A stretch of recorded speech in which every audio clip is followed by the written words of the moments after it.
We have Becky Turner here in the room with us. She is a CPA. She's an internal auditor with Glacier Bancorp. And then on the phone with us this evening is Natalie Finstad. She's the sales tax manager with Heritage Propane. And then we also have a faculty member here. Dr. Mark Gillian is here to talk to you a little bit about the academic program. So he'll be here to speak to you on that term. If you have any questions, we'll wrap the evening up with some information there. And then I will give you some data at the end. You're probably wondering where people are going after they graduate, so we'll share a little bit of that with you as well. So with that, I'm going to turn it over to Natalie first. So Natalie, thank you. I'll go ahead and turn it over to you to introduce yourself and begin our conversation this evening. Okay, I'm Natalie Finstad, and I work for Heritage Propane. We're a nationwide propane company. Can everybody hear me? Yes. We're a nationwide propane company, and we've got a number of plants here in Montana. Most of those are tagged with the Northern Energy name, so you might see our trucks around. But I have kind of an unusual position for someone in Montana because I'm a sales tax guru, and in Montana we don't have sales tax. And I come from New Jersey and California, where there's plenty of sales tax. But we do business in 42 states in the nation, and so we're required to collect sales tax on every sale that we make of a taxable item. And then we have to remit that tax monthly on roughly 2,000 different returns to the taxing authorities. And we right now have a staff of 6 people in the sales tax department at Heritage Propane. And we have lots of work. And it's very interesting work. I came to Heritage Propane, let's see, this is probably my 5th employer. I started as an accounts payable clerk many years ago and got promoted up through the ranks to an accounting position, and then inventory control position, and then a controller position. And then I took a look at my life and decided that, you know, since I was moving geographic locations, I would see if I could get a job in the accounting field, in the piece of the accounting field that I enjoyed the most. And after looking at every different aspect of the accounting field, I chose taxes because they changed the most frequently. And it takes a lot of effort to stay on top of the laws, and it's interesting to see how they are interpreted in business. Let's see, so that's a little bit about me. I'm looking at the questions. How would someone use an accounting degree? And I've used it in many ways. I didn't get my accounting degree directly out of high school. I worked in the field and then realized that I needed an accounting degree, so I went back and I got a bachelor's, and then I got a master's. A lot of the basic accounting principles that we learn in the basic accounting classes served me well for many years. But I, at some point, decided that I wanted to do more interesting work, because a lot of accounting work is the same kind of work every month, because there's a monthly cycle for most businesses.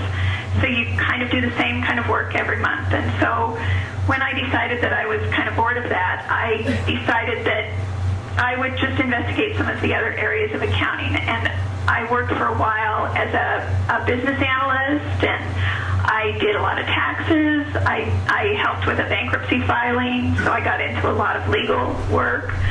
And I got involved in a lot of human resources and payroll type work. So I've done a lot of different things. Right out of college, there's all kinds of entry-level jobs that you can get as an accountant, in accounts payable, working in tax, working in treasury, working in accounts receivable, working in a retail store as a bookkeeper. And then most of those jobs have an opportunity to grow into something else.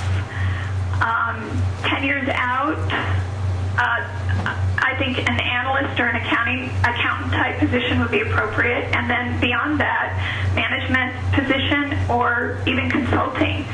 And what I'm looking at in my life is working for another 15 years and then joining a consulting firm and traveling as a sales tax consultant, which I think it's going to be kind of interesting. Let's see, a day in the life for me usually entails reviewing tax returns, and we have sales tax returns, motor fuel tax returns, and other vehicle compliance work that we do in our department. I do a lot of research into the tax law to see what the rules are and how those rules are changing. I read,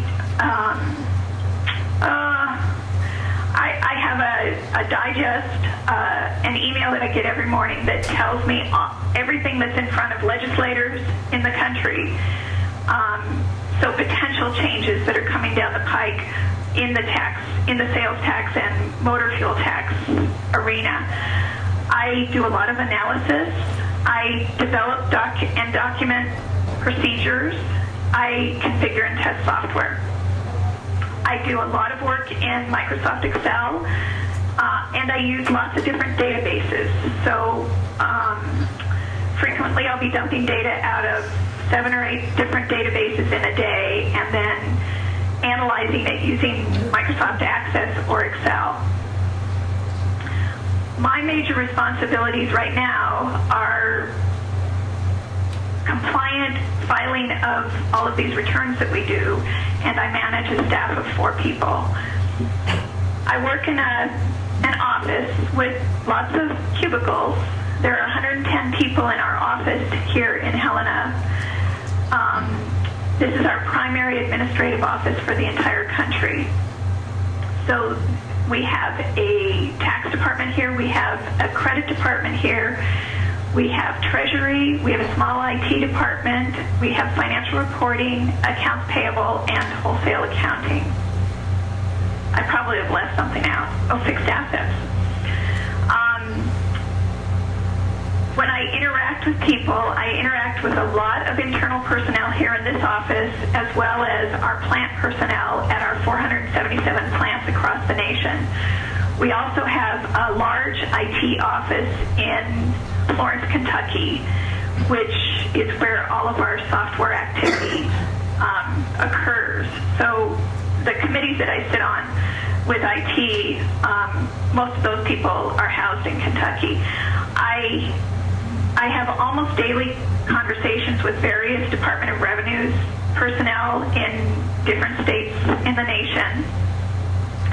And we have a number of consultants that we speak with when we don't have the resources to research an interesting piece of tax law. Let's see, the important qualities for someone working in our organization. I think that the most important quality is curiosity, and I say that because there's so much investigative work that we do. We're either tracking down sales reports and trying to interpret those. We also are digging up the legislative information from the Department of Revenue. And then we're learning software constantly, because there is always another piece of software coming around the corner that we will use to manage our operation. Other qualities that are very important are having a broad view, so that you can take what you learned in your accounting classes and in your business classes and envision those principles and the theory. You can figure out how you actually use that theory in your accounting career. So if you're working in accounts payable, when you type something in and post it to some accounting system, what are the behind-the-scene entries that happen, and what are the behind-the-scene entries that happen when a check is sent off to a vendor. And then accuracy. When you're working with the numbers, you really have to be accurate, at least in the compliance, well, in all of accounting. The most important lesson I've learned in the course of my career, probably to always look for the theoretical grounding and the legal regulatory basis for any process that I'm using. And then always evaluate the efficiency of a current process and try new ways to do things to see if you can do them more efficient or more accurately. If you're starting in the accounting field, I think the thing that was most valuable to me was that application of the theory that I learned in school. Even when I was taking my first accounting classes and working in the field, it really helped to figure out, and computer systems have been around for a long time, and sometimes it's difficult to translate the theory into what the computer system is actually doing. But it's worth thinking about it nights and weekends to see if you can figure out what it's doing, because eventually something's going to go wrong and you're going to have to pick something apart, and it helps to know the accounting theory behind what you're working in. As an employer, I hire students with an accounting degree because they have the fundamentals of GAAP and taxes, and they have spent some time working with numbers. I do not have a CPA license. I could be a CPA candidate, but thus far I have not needed the CPA license to continue working in my field. I think that I might do it in 5 or 10 years, but we'll see. And let's see, what do I enjoy most? The thing that I enjoy most is that every day, in fact every hour, there's something new and different for me to investigate and work on. The things that you guys can think of and look at your experience and your education is the research experience that you have obtained when you're writing all of those numerous papers that you've written over the years. There's a lot of valuable research experience that can be applied in business. Analysis, having the ability to use tools like Microsoft Excel, Access, SQL Server to retrieve and manipulate data is extremely important. You need to be someone who is interested in solving puzzles, because there are lots of puzzles in accounting, and also you need to be able to search for and recognize patterns in data, because that's how you get a sense of whether or not the data is right. And those are my words of wisdom. Thanks, Natalie. I'll turn it over to Becky. I'm Becky Turner. I am originally from Helena. I moved to Bozeman and went to school here. I did my undergrad, got my degree in finance, and graduated in '05. And then I worked with Farm Credit for a year, moved down to Montana, decided I wanted to be in the accounting, auditing field. I moved back to Montana and went to school. I got my master's here as well and graduated in '08.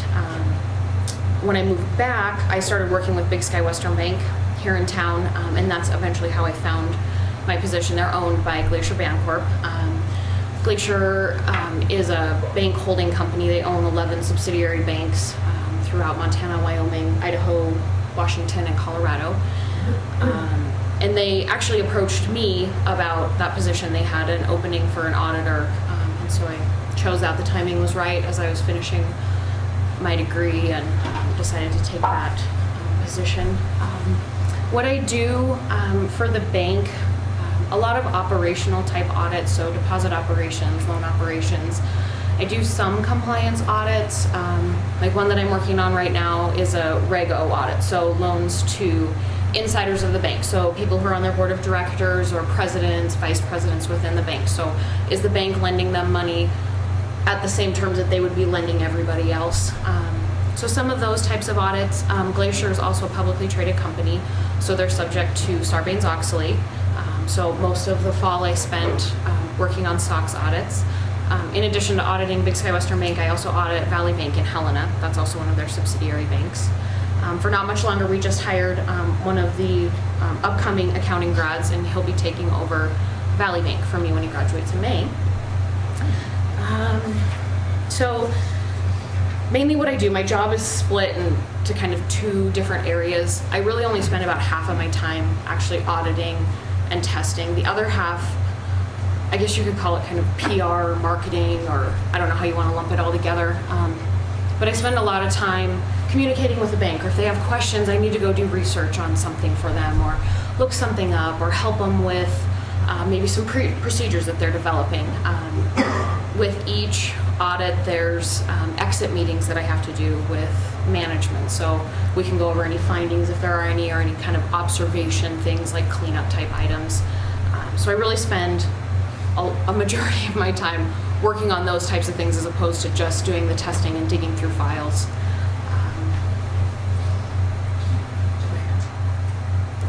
I don't know.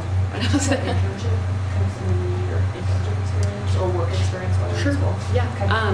When I was working on my undergrad, I actually worked for the College of Nursing.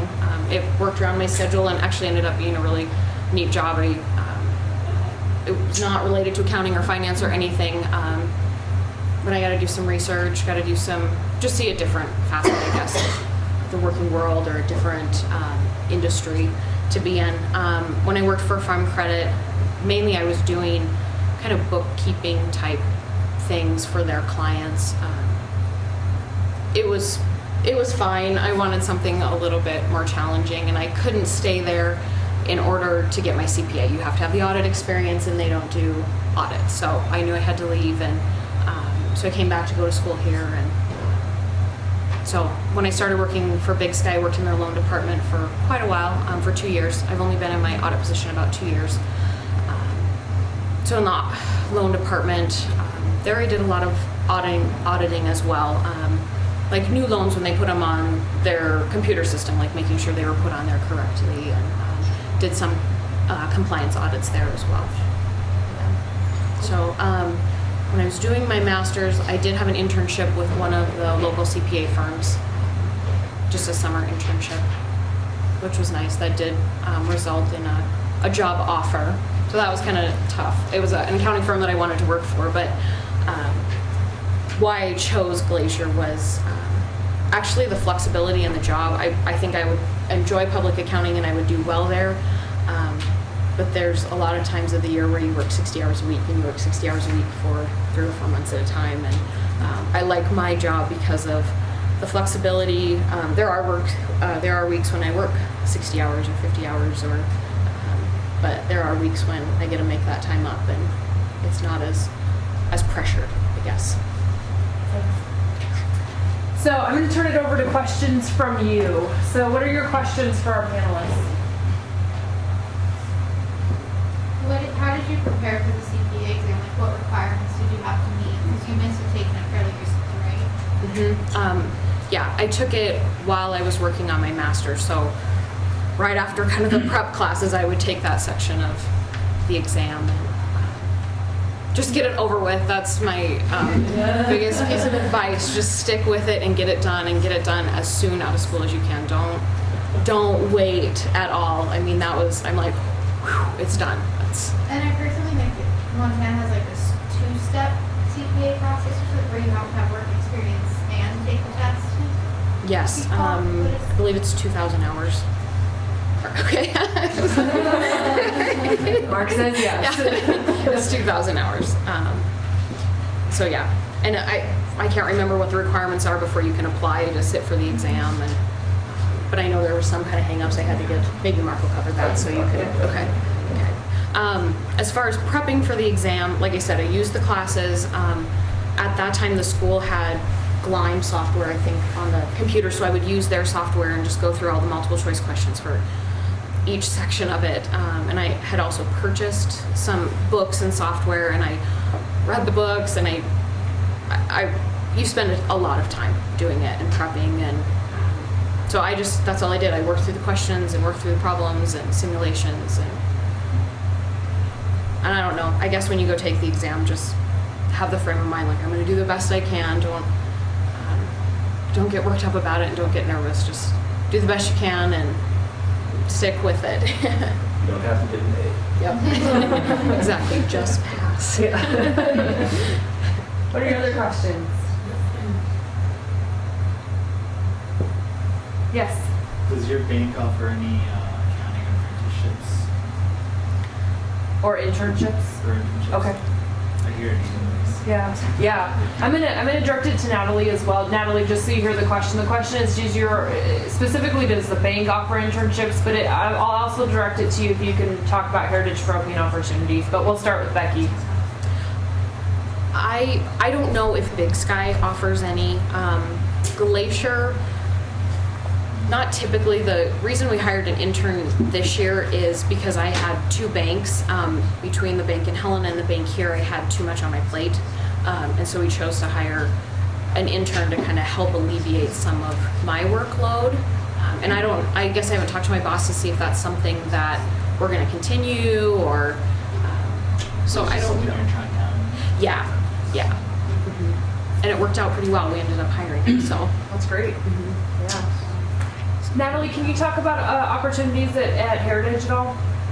I know that we have used interns in the past, and we, in our department, we tried to recruit an intern last summer, and were unsuccessful. But we certainly would like to try again in the future. Okay. And is it a structured program at Heritage, or do you? No. Okay. No, it's sort of one-off for each department, and I know that we've hired.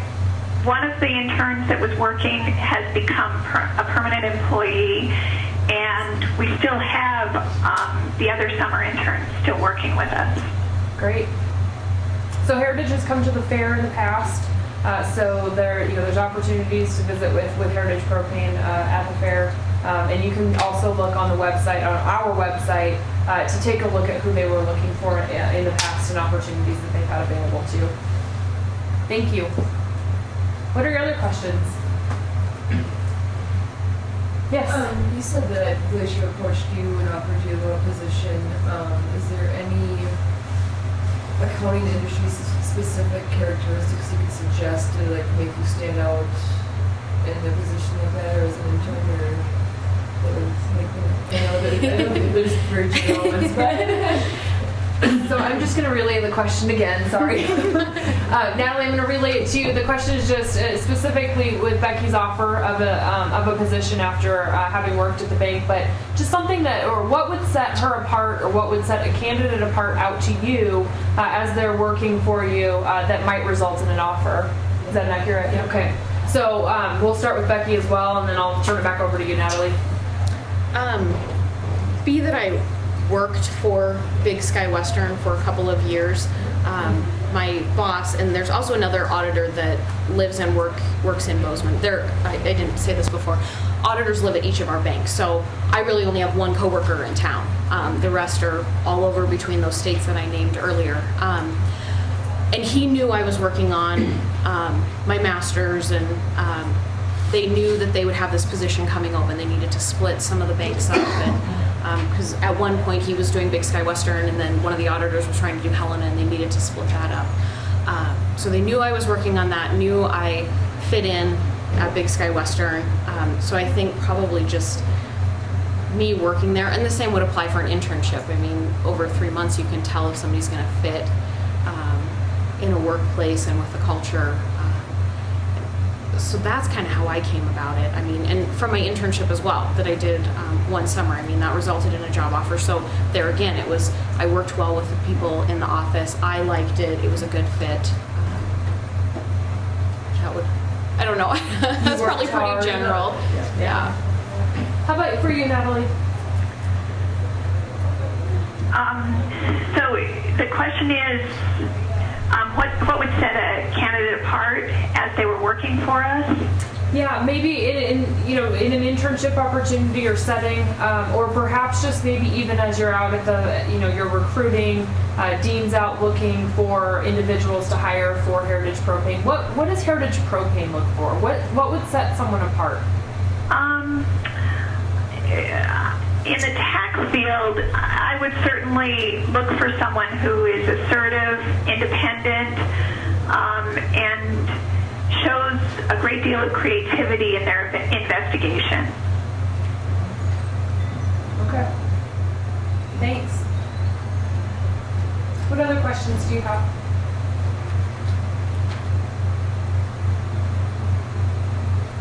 I've got a question. Yes. What about salary outlooks for, let's say if you want to stay in Montana, let's say right out of graduate school, in the two different Okay. If you can speak to salary within your organization and outlook. I'll start with you, Natalie. Can you speak to that at all? I can only speak from personal opinion. Coming from other states, Montana certainly pays a lot less than other states, but we do seem to pay enough for people to live on, so you can stay in Montana. Okay.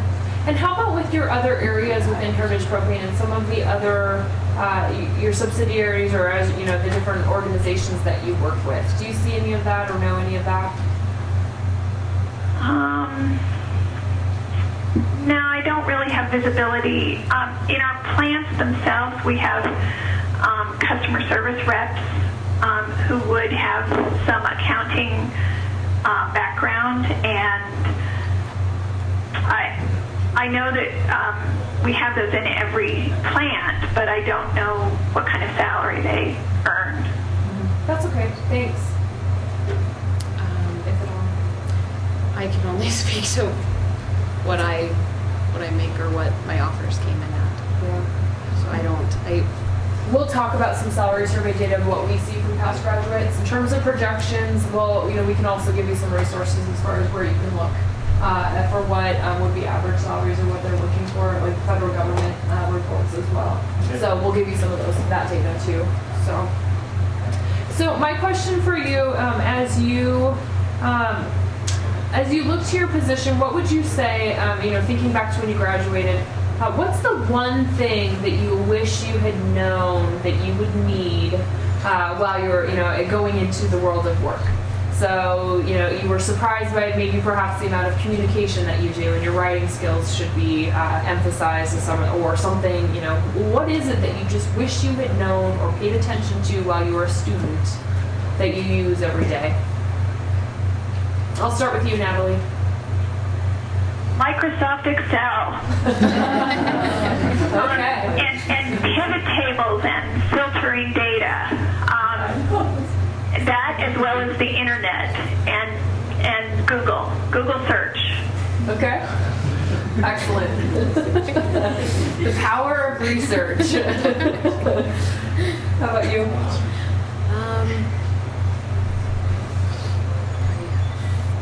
For school, I don't know. Between like my first job and my current job, that may be a better example. I left college, and like I said before, the job wasn't super challenging, and it was kind of a poor work environment. It was definitely a good old boys club, and so I knew I didn't really fit.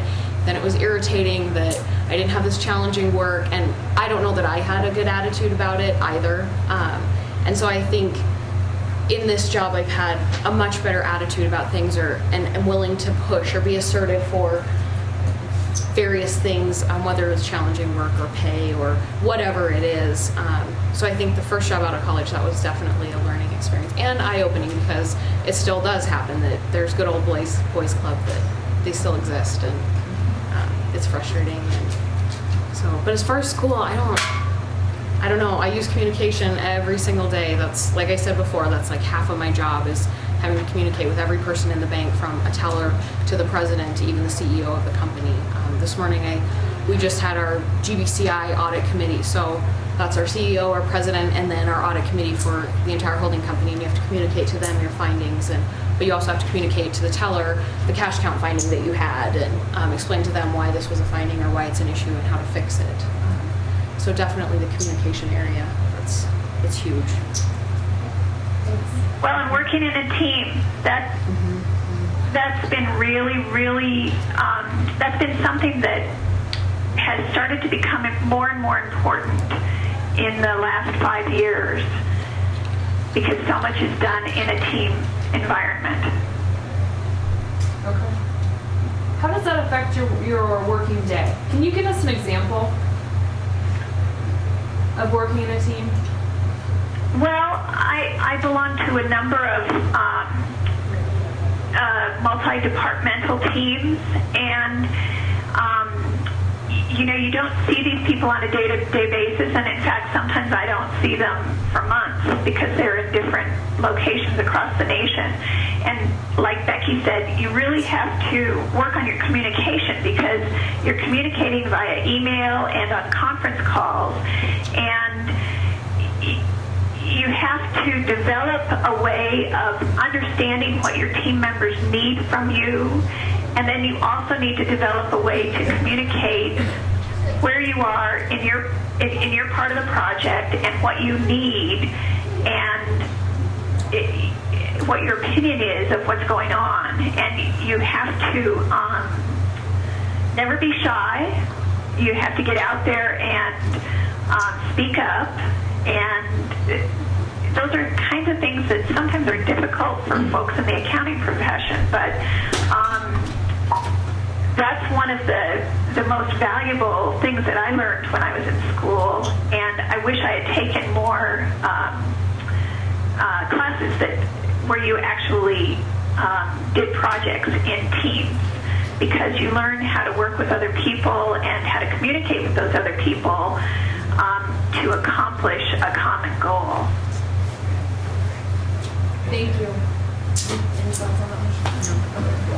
So one of the things Becky said, talking about working with the CEO and various constituents and the public, can both of you just speak a little bit about presentation in terms of your office culture, what you wear to work, how you present, what that presentation is for you, and what that looks like, and what you would recommend for students?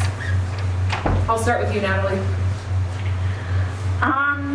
We have a business casual environment here at Heritage Propane, but our plants have a very casual environment because they're frequently working outside. But in our office, we dress in the business casual. We have a casual Friday, and folks tend to dress reasonably professionally. We don't suit up, but they're nice clothes. Thank you. How about your world? We have also a business casual. I think that gets stretched to the max sometimes. This is typically how I dress every day. I don't know, maybe you guys don't agree. I prefer to kind of dress more to the upper level of business casual as opposed to khakis, and I think it just portrays a more professional image, and so that would be my advice. Don't stretch the business casual guidelines. Thank you. All right, so that's all the questions I have, or the time we have for questions. So I'm actually going to turn it over to Mark and have him tell us a little bit about the academic program and what you can expect within your academic program. So just stick with us just for a few more minutes. We have some more valuable information for you. Well, we have, as most of you know, an undergraduate degree in accounting actually it's an undergraduate degree in business with an option in accounting. And we also have a master's degree in accounting. The bachelor's degree makes you eligible to take the CPA exam in the state of Montana. So when you graduate from MSU with this degree, you then have met the requirements to be able to take the CPA exam. And you asked a question earlier about a two-stage process, and maybe I can clarify that a little bit.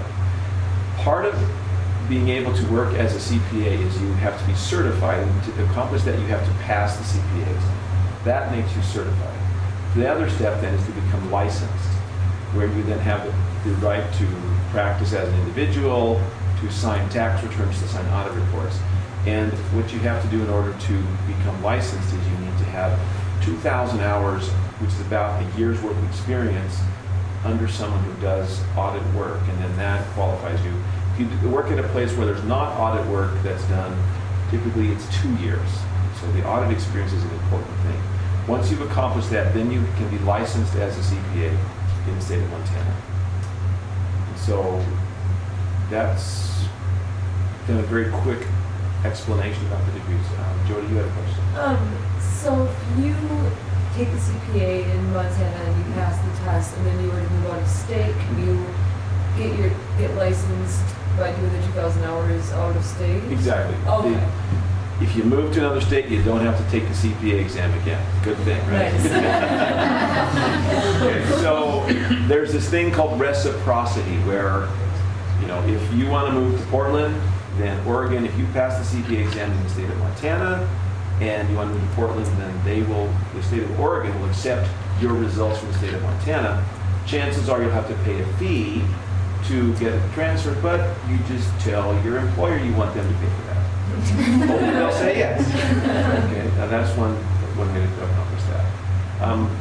It's important for you to recognize that different states across the United States have different requirements for taking the CPA exam because the jurisdiction is at the state level. In the state of Oregon, for example, you can't even take the CPA exam until you've earned 150 credit hours.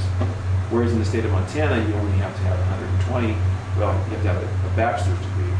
So that's why Becky was able to take the CPA exam during the time that she was working on her master's degree because of the way the requirements are written in the state of Montana. And I would you will listen to her more than you listen to me because I'm the professor. But you need to, if you want to pass the CPA exam, the sooner you do that after school, the better it is. And so remember what she said. So you don't need to get a master's in accountancy to get a CPA, or? I was under the impression you have to have 150 credit hours to be qualified to take it. Well, in the state of Montana, you have to have 150 credit hours to be licensed. So to take the exam in the state of Montana, it only requires 120 hours roughly with the bachelor's degree. But if you want to move on to be licensed, then you have to have the 150 credits. So being licensed requires, now those don't have to be a master's degree in accountancy. If you want to take classes in whatever, as long as it's college credit, then it counts as your extra 30 hours. So it's just 150 hours. Well, and one of the things that I noticed when I was evaluating the CPA programs in different states is that some require a concentrated effort in accounting. So you might have anywhere from 24 to 36 hours that have to be taken in an accounting.